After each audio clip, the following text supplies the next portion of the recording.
may sama ng loob kay Aubrey Miles?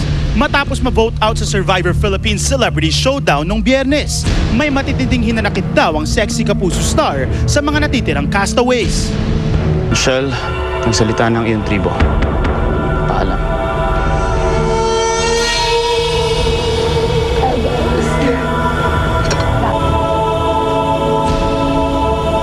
Pero sa mga castaways na naiwan pa rin sa isla, kay Aubrey Miles daw may pinakasama ng loob itong si Michelle.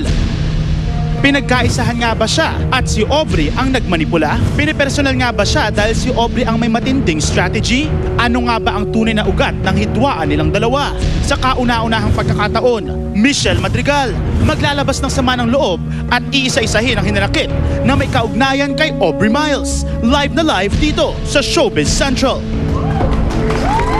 Yes, ang napaka-sexing birthday girl, Michelle Madrigal. First, I want to greet you a happy birthday, Mitch, kasi I know it was your birthday last Thursday. Thank you, Mon. How did you celebrate? Wala, ano lang, with friends lang. And then I went to Encore and then Republic. Okay. And then the next day, sila Era, binigyan nila ako ng surprise birthday dinner. Okay. At in celebration of your birthday, talagang kayo ni Era napaka-sexy. Thank you, guys. November issue ng FHM Magazine. Thank you so much. Bumili na po Pasabog kayo. ng Madrigal Sisters. There you go, mga kapuso. Okay, so let's talk about Survivor because you were voted out last Friday. Yes. Yung ibang tao nang hinayang, Mitch, kasi sabi nila, pwede ka naman daw gamitin sa ibang alliance, hindi ka nagamit. How do you feel about this? Honestly ako, ang sobrang masama ang loob ko kasi syempre gusto ko talagang manalo. Gusto kong umabot na diyan. Kaya lang, yung iba kasi, wala talaga silang idea kung paano yung game. Plus, dahil nga naumpisahan na okay, Michelle nandyan, and then nung wala na si John, weak ako. Bakit hindi natin tanggalin si Michelle? Weak naman siya. Parang hindi nila inisip kasi hindi ka nila siguro gusto or wala naman siya natutulong sa camp, tanggalin na lang natin. Pero hindi nila inisip na pwede maging strategy yon para makagawa ng bagong alliance. Kasi kami ni Ira, nakapag-usap kami. But then, yun nga, na blindside siya. So lahat talaga ng nakakausap ko, lahat na nagiging alliance ko, tinatanggal. Tinatanggal. Yes. And how do you feel na si Aubrey daw ang pasimuno nito? Well, sa napapanood ko naman, totoo naman yon, di ba? For me kasi, okay lang kung ganun yung strategy niya na talaga, alam mo yun, yung mag-manipulate na iba. Hindi naman niya kasalanan na madaling utuin yung ibang tao, di ba? Dahil hindi nila iniisip yung game. But hindi ko lang gusto yung mga nasasabi niya na medyo personal. Like, first week pa lang nung show, sinisiraan na niya si John. And then, may mga times, may mga comments siya na wala naman talagang kakwenta-kwenta at hindi naman siya tungkol sa game. So, parang feeling ko masyado niya kaming pinersonal ni John. That's why, syempre, mas naniwala yung ibang castaway sa kanya dahil siguro, like, takot kay John and then ako align si John. Syempre, mas maniniwala sila sa kanya. But kami ni John, the reason na gusto namin siyang tanggalin kasi alam namin na marunong siya mag-manipulate ng mind. Yun lang yung sinabi namin. Pero siya, ang dami niya mga BS na mga sinasabi na doon ako naiinis, actually. Okay. Kasi si Aubrey daw, pag harap-harapan mo mabait. Pero pag mag-isa na lang siya sa isla, iba na raw yung sinasabi. Mitch, once and for all, sa tingin mo ba, plastic si Aubrey Miles? Sa Survivor, oo. Kasi, hindi na, I mean, siguro in a way, kailangan mo makipagplastikan sa tao dahil syempre gusto niya ng boto ng iba like para masama sa alliance niya. Pero kasalanan din naman ng mga hindi nag-iisip yon kasi feeling nila totoo sila sa kanya, 'di ba? Kumbaga sa larong Survivor, hindi pwedeng super honest ka. Sunod-sunuran lang. Hindi ka Okay. pwedeng sunod-sunuran lang.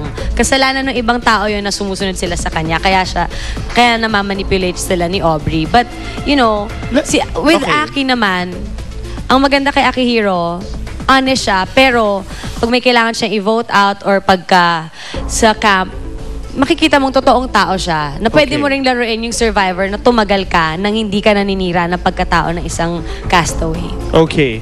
Etong mga sinasabi mong sunod-sunuran, nakikita naman natin ang alliance ni Aubrey ay si Ervic at si Aki. How do you feel na ginagamit daw ni Aubrey ang kanyang charm to manipulate these men?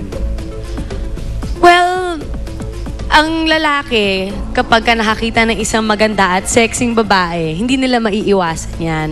Nagkataon, ang isa sa kanila, patay na patay kay Aubrey. Alam naman ng lahat na patay si Irving kay Aubrey. So, pansinin nyo, di ba? Like, everyday, sino ba hindi magkahagos kay Aubrey? Mas palaging diretso yung name and all that.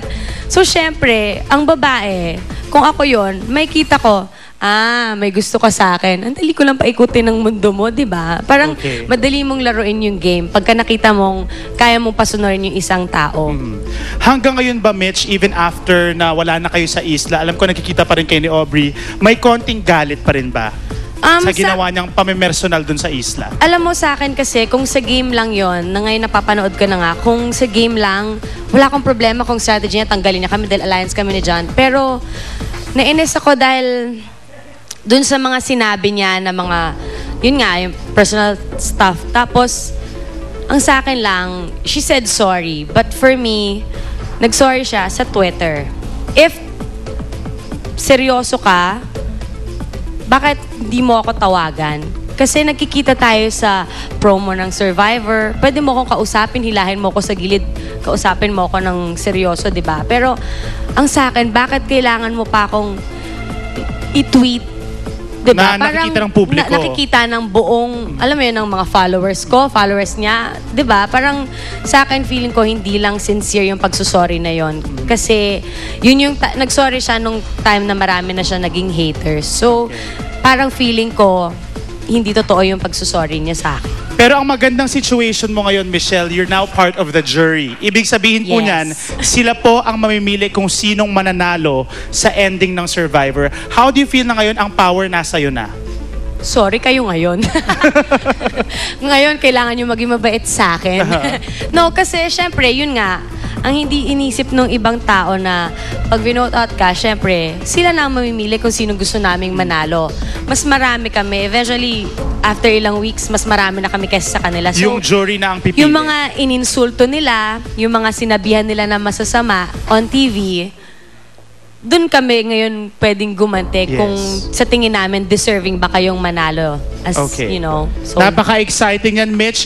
Please invite everybody to keep watching Survivor Philippines Celebrity Showdown. Ayan, guys, wag niyo po kalimutan manood kayo ng Survivor after 24 oras. Nandun pa rin po ako, mapapanood niyo pa rin ako sa Jury House. And yung sa FHM ko, wag niyo po kalimutan kumuha ng copy. And then, sa November 9, meron kaming radio tour ni Era. And then, November 10, autograph signing namin ng 5:30 p.m. to 7:30, Robinson's Movie World, Robinson's Galleria. And thank you, La Sherman, Faces and Curves. Ayan, thank you, Raymond. And you'll be seen in Captain Barbell, right? Ay, thank you so there much. There you go. All right. So congratulations with everything and happy birthday once again, Thank Michelle. you. There you go, Michelle Madrigal. At ito na po, from one survivor to another, ang isang survivor castaway na nagparitoke ng behind. Up next na po yan. At isang sexy actress dawit daw sa carnapping. At abangan pang ibang kwento dito lamang sa Showbiz Central.